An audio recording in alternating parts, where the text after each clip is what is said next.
Hello everyone, welcome back to Taiyari online. मैं हूं सुधा। आज की वीडियो में हम 19 जून 2021 से बनने वाले डेली करंट अफेयर्स के सभी क्वेश्चंस को डिस्कस करेंगे। साथ ही आपको बताए जाएंगे इंपॉर्टेंट फैक्ट्स। ये वीडियो आपके आने वाले सभी एग्जाम्स के लिए महत्वपूर्ण है, तो दोस्तों इसे आप अंत तक देखें। यदि आपको इसका PDF चाहिए तो आप हमें ज्वाइन करें टेलीग्राम ग्रुप पर।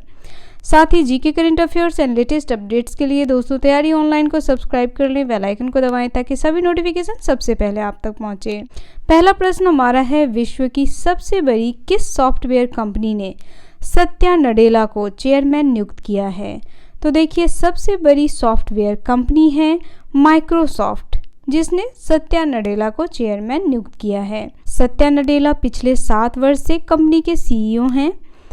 अब वे जॉन थॉमसन की जगह लेंगे, जो एक बार फिर लीड इंडिपेंडेंट डायरेक्टर की भूमिका में वापस लौटेंगे।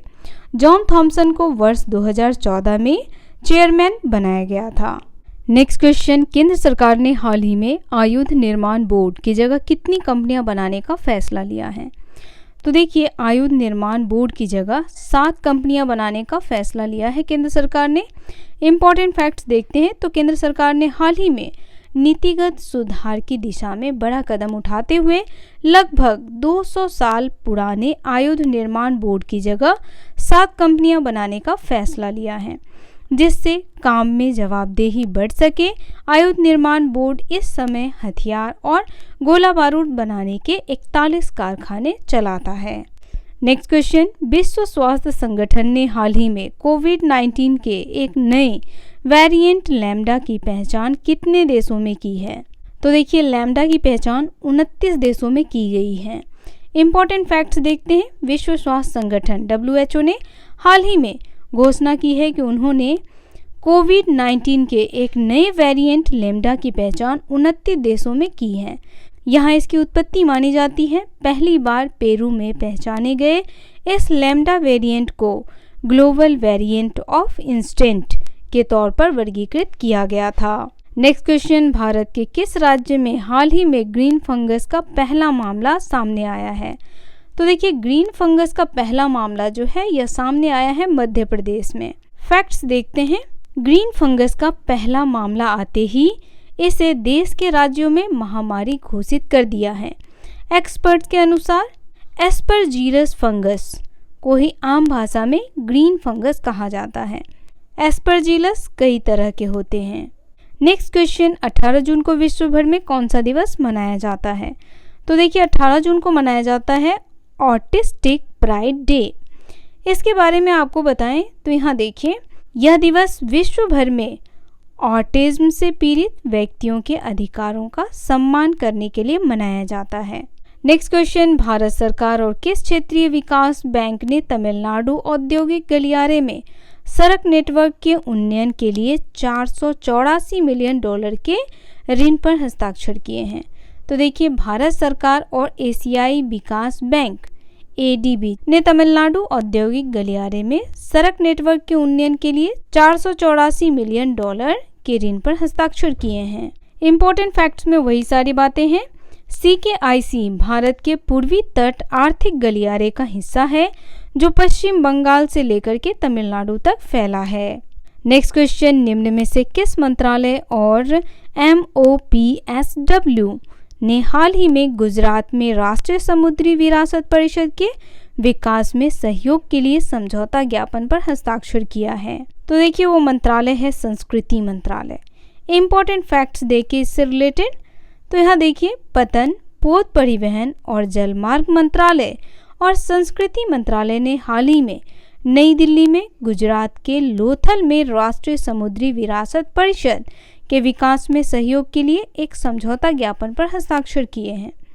गुजरात के अहमदाबाद से लगभग 80 किलोमीटर दूर स्थित लोथल के ASI स्थल के आसपास के क्षेत्र में एक विश्व स्तरीय सुविधा राष्ट्रीय समुद्री विरासत परिषद को विकसित किया जाना है। नेक्स्ट क्वेश्चन, निम्न में से किस बॉलीवुड अभिनेता ने हाल ही में जम्मू कश्मीर में स्कूल बनाने के लिए 1 करोड़ रुपए डोनेट किए हैं?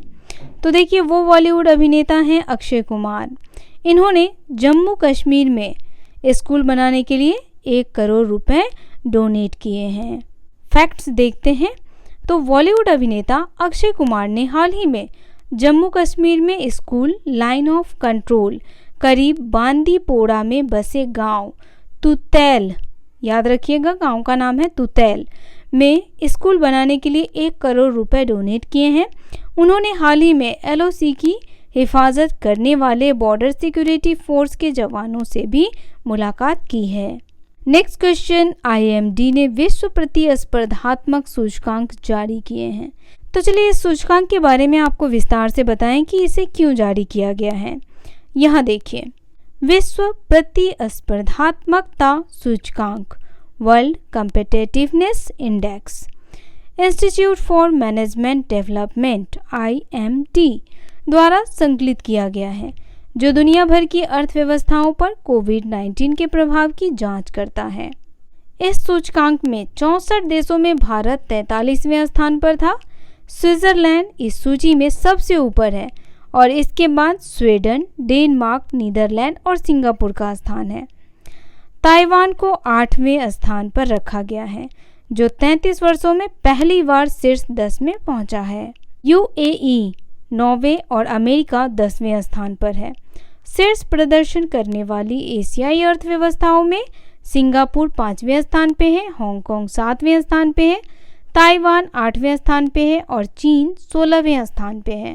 यह सूचकांक 64 अर्थव्यवस्थाओं को रैंक करता है और यह आकलन करता है कि कोई भी देश अपने लोगों की समृद्धि को किस हद तक बढ़ावा देता है। इस सूचकांक में 33 साल पहले डेटा और अधिकारियों के सर्वेक्षण प्रतिक्रियाओं के माध्यम से देशों की भलाई को मापकर देशों की रैंकिंग शुरू की थी। इसे IMD वर्ल्ड कॉम्पिटिटिवनेस सेंटर द्वारा जारी किया जाता है। अब ब्रिक्स राष्ट्रों के बारे में यहाँ दिया हुआ है कि ब्रिक्स राष्ट्र जो हैं वह किस किस स्थान पे हैं। तो ब्रिक्स राष्ट्रों में आता है चीन, जो 16वें स्थान पे है, भारत 43वें स्थान पे है, उसके बाद रूस है 45वें स्थान पे, ब्राज़ील 57वें स्थान पे और दक्षिण अफ्रीका 62वें स्थान पे है। नेक्स्ट क्वेश्चन है, अंतर्देशीय पोत विधेयक को कैबिनेट ने मंजूरी दे दी।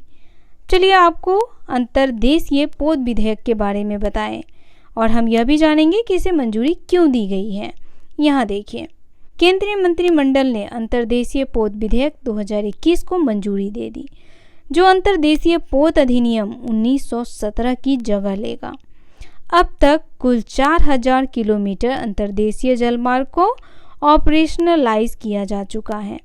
यह विधेयक अंतर्देशीय जहाज़ों की सुरक्षा और पंजीकरण को विनियमित करेगा।